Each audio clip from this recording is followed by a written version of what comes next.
It's been a marvel to witness Sony F up Stan Lee's creations all over the silver screen. Venom 1 and 2 are nothing short of a travesty, and you can't help but think the reason Sony won't fully release the movie rights for Spider-Man back to Marvel is because of greed. There's a Kraven the Hunter movie coming that nobody asked for Pete's sake. Sony's one glimmer of hope is their animation team though. 2018's Into the Spider-Verse was not only a pleasant surprise, but it was a moment in time. It captivated the world with its visuals, unique storyline, and of course its music.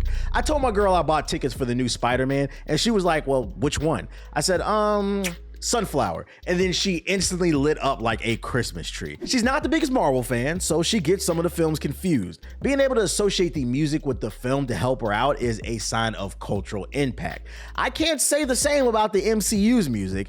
I mean, most might recognize the Avengers theme, but that's about it, and that's not a good batting average considering there's like a million different films.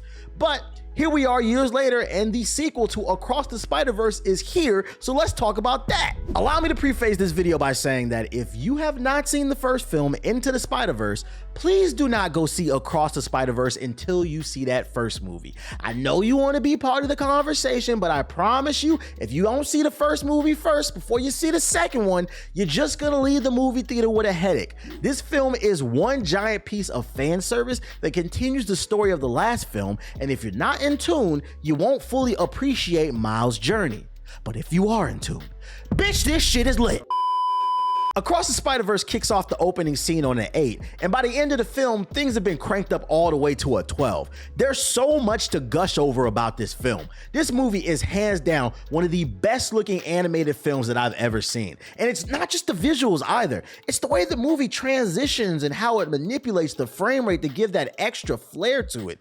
You can tell the people who worked on this love what they do because everything about this movie screams labor of love. This time around, Miles gets himself into some trouble, and that forces him to team up with the Spider-Man in damn near every dimension. They did a great job of differentiating between all the different Spider-Man.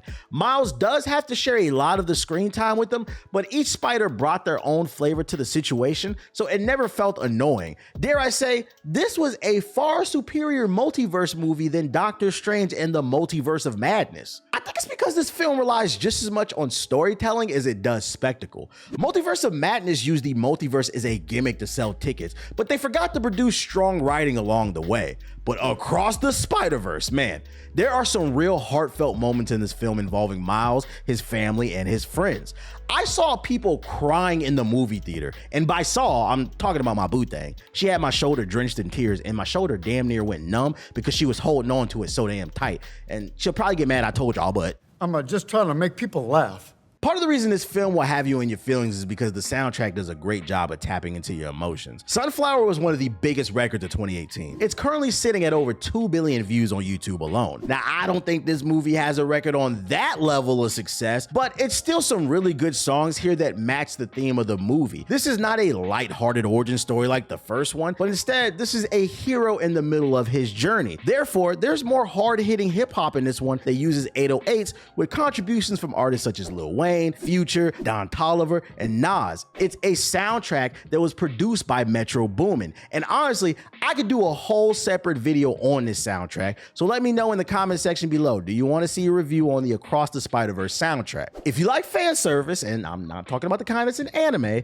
you're gonna love this movie. There's so many Easter eggs sprinkled throughout this film that only fans are gonna catch. Some stuff you'd expect, and then there's some other stuff that genuinely surprised me, and I won't spoil it, but let's just say it gives me hope for the future of Sony and potential MCU collabs. Let's just keep Morbius out of the equation. I don't care if it was the #1 movie on Apple TV. But it's not just his interactions with Miles. There are some amazing scenes at the Spider HQ between Miles and Spidey 2099.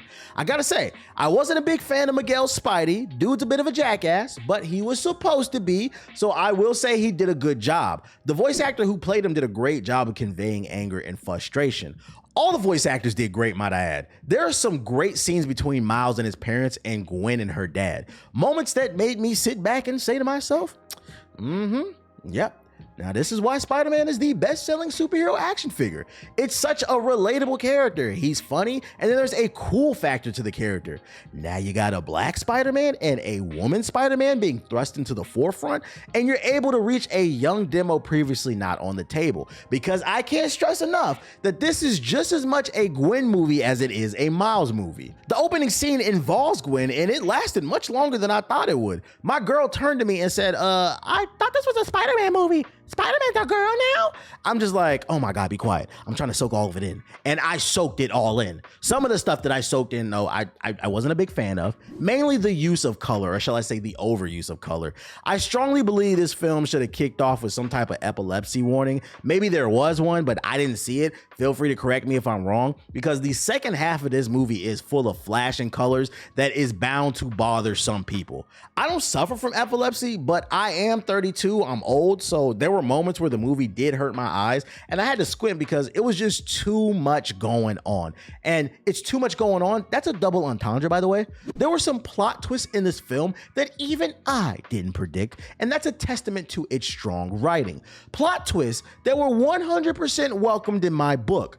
For a series that's geared more towards kids, it gets fairly dark in the second half of the movie, only to pull an unexpected ending that left me feeling conflicted. Now, apparently this ending was teased when the movie was first announced, but I didn't watch every trailer and read every article. I don't know, when I play a game or watch a movie or consume any type of media, I might watch like one trailer and then I go into it blind because I just want to enjoy things. And judging by all the groans in the movie theater, most people did not read all the articles and watch all the trailers just like me. It felt like everyone left the theater with blue balls, and I really hope that ending pays off in 2024, or I predict Sony's gonna catch a wrath from the internet like we've never seen before. But hey, I'm just saying. I just want y'all to know that this video was really difficult to write, and it's because this is one of those pieces of content where it's hard to discuss it without spoiling anything. So I thought I'd use this post-credit scene, since, you know, Across the Spider-Verse don't got a post-credit scene, to share my thoughts on a minor spoiler.